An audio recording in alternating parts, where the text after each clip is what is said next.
घडामोडी राज्यातल्या आतापर्यंत आपण ब्रेकपूर्वी बघितलं, राजकीय घडामोडी वेगाने घडताना दिसतंय। पण त्यातच मनसे अध्यक्ष राज ठाकरे यांनी एक अंतर्गत चाचणी म्हणून वैज्ञानिकांनी क्षेपणास्त्राद्वारे उपग्रह पाडला, याबद्दल वैज्ञानिकांचं अभिनंदन, आम्हाला याचा अभिमान आहे। पण म्हणून पंतप्रधान नरेंद्र मोदींनी देशाला संबोधित करण्याची गरज काय?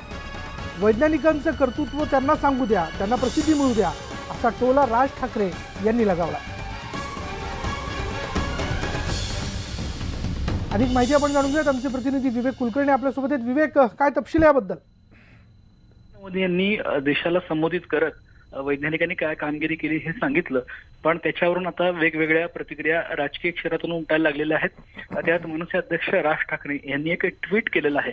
त्यांनी म्हणले की जी अंतर्गत चाचणी होती त्याचं सगळं यश हे वैज्ञानिकांचं आहे, मात्र असं असताना पंतप्रधानांनी त्याचं क्रेडिट घेण्याचा प्रयत्न केलेला आहे। त्या संदर्भात राज ठाकरे यांनी टीका केलेली आहे। त्यांनी म्हटलं की वैज्ञानिकांचं ही अंतर्गत चाचणी करण्याबद्दल अभिनंदन, खरं तर या सगळ्या गोष्टींचं क्रेडिट हे वैज्ञानिकांना मिळालं पाहिजे, मात्र असं असताना पंतप्रधान नरेंद्र मोदी हे देशासमोर जाऊन ती गोष्ट सांगतायत जणू काही त्यांनी ही गोष्ट केली आहे, अशा पद्धतीचा आविर्भाव त्यांचा आहे, अशा पद्धतीचं राज ठाकरे यांचं म्हणणं आहे। आणि म्हणूनच त्यांनी वैज्ञानिकांचं इकडे अभिनंदन करत असताना नरेंद्र मोदी यांच्यावर टीका करण्याची संधी पुन्हा एकदा साधली आहे।